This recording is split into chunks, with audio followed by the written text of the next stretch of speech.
Everybody, I hope you are doing well.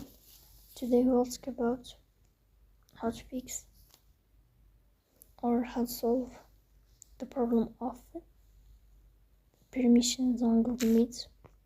We click on settings. Here we click on apps, default apps, app settings. Then you will search about Google Meet and you will click. Here we go to first stop and you will click OK. Then you will enter to storage. After that we click on clear cache. Here we go to Play Store. You will search about Google Meet. Then you will uninstall your app and you will install it again. So please don't forget to support us by like and subscribe. See you next time.